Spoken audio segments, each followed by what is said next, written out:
In the last video, I gave you 6 items that I was literally wasting my money on. Eggs, mutura, supu, energy drink, nduthi, data, things not adding any value to my life. And it was a very great impediment in my goal to start an emergency fund. And on that note, we begin on the gist of our video. So do this. From today, for the next 30 days, when you get home, note down every amount of money that you have spent on that particular day and what you have spent it on, including transaction charges for your M-Pesa. Stay calm, try and recall on every amount you have spent. Do that for the next 30 days. Then make a total of whatever it is that you have spent. You remember my spending was 350 shillings per day, which would make it 10,500 Kenya shillings in a month. Let me read it for you this way. On a monthly basis, my boil alone would cost me 900. Predator alone would cost me 2,100. Data alone would cost me 3,000 per month. Kibrak alone, keg, kitu si lazima ni kumi, would cost me 1,800 a month. Supu na mutura would cost me 1,200 a month. And then nduthi, it would cost me 1,500 a month. And I would ask myself, like, why? Why am I doing this? Let me break it down even to you further. Now, this is where the shock came in. I decided to take that monthly sum and multiply it by 12. That's 126,000 Kenya shillings on tam. I couldn't believe myself, man. It was ridiculous. It was ludicrous. How? Why? So, while some things I can't completely cut off, I decided to cut down. Not completely do away with them. I just decided to cut down on them. And this is what I ended up with.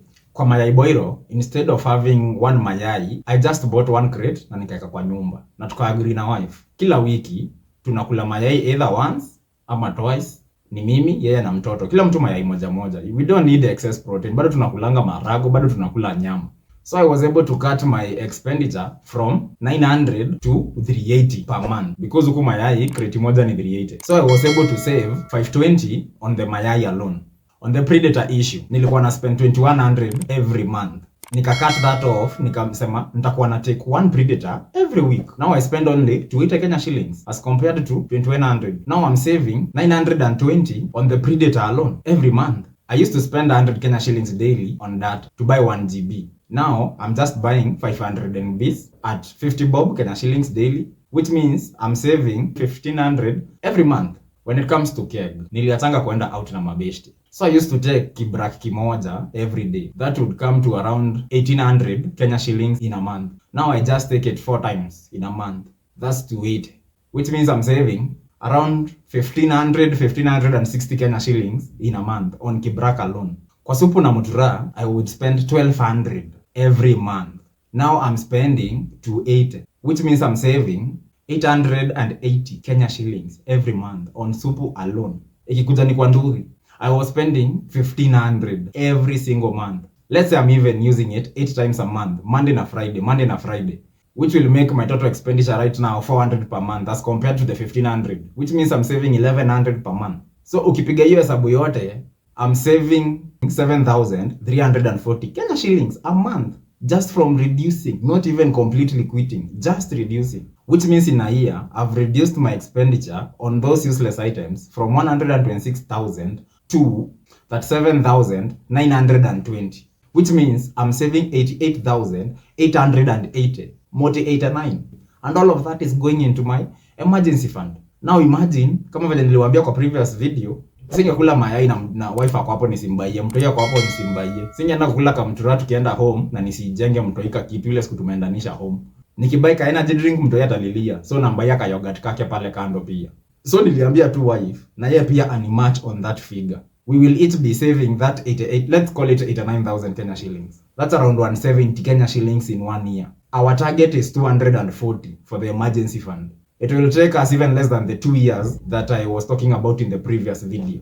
And that is how you start to save things. You start by cutting the small useless things that you are spending your money on, and then taking that money and putting it somewhere for a greater purpose. And then also, ikusave hivi na kucut down on this impromptu buying, useless things you are buying, vitu za kufurahisha saa hizi tamtam, inakufunzanga how to restrain yourself how not to spend due to pressure. Like si lazima sasa niende ati bash cause mabishto zangu wanaenda bash. For you who you know you need to do something with your money. You need to save for something. You need to save to start a business. You need to save to invest. Imagine mimi na save 88k. Wife save 88k. Tuamue next year tunataka kuanzisha place ingine ya PS. Sema tunataka kuongeza ingine. Hiyo ni 170k. 170k imetosha kubuy PS5 mbili na screen moja. Then tunachukua hii ya kijani tunaweka tunaongezea. Zinakuwa ni PS5 mbili na screen mbili. Hiyo ni biashara tumeanza ama si biashara tumeanza?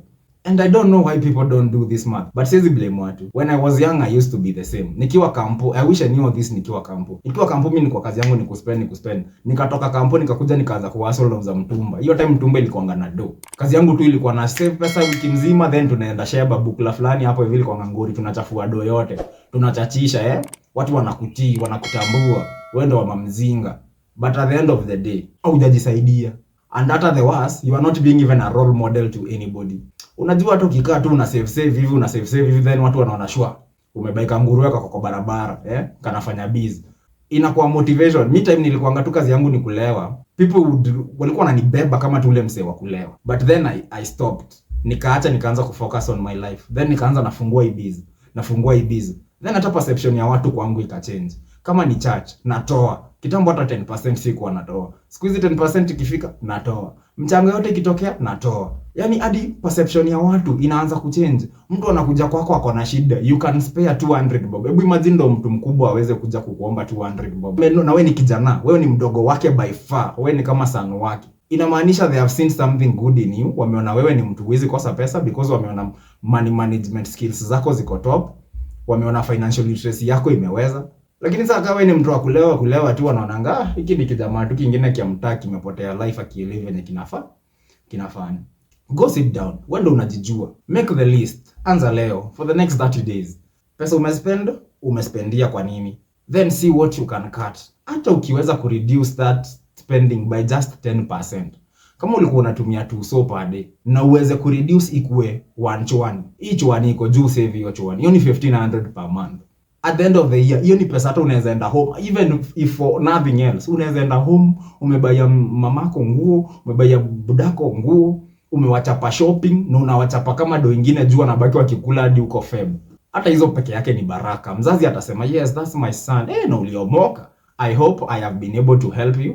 Because nobody taught me these things. Hizi ni vitu nimebidi mimi nimezifind out on my own. Nimebidi nimeenda tu YouTube siku moja by God's grace. Nikapata tu video tu finance hivyo, nikaanza kupenda tu motivation, nikajipata nimekuwa sucked into financial, kutaka kujua maneno ya kumanage finances na kusave and such things. Hivyo ndo nilijipata expound my knowledge on these issues. Na hivyo ndivyo life yangu ilipata kuchange. So, na hope hii video ikuwe ni one of those videos. The small things zenye unaweza save on zinaweza change your life yako na zinaweza make a difference in your life. Naomba subscription yako, kindly subscribe, like this video after you watch it, and if possible leave a comment. Let me know if this content was of value to you so that I can be able to make better content and more content for your own consumption or for your own betterment. So, Wakanda forever. God bless you. See you next time.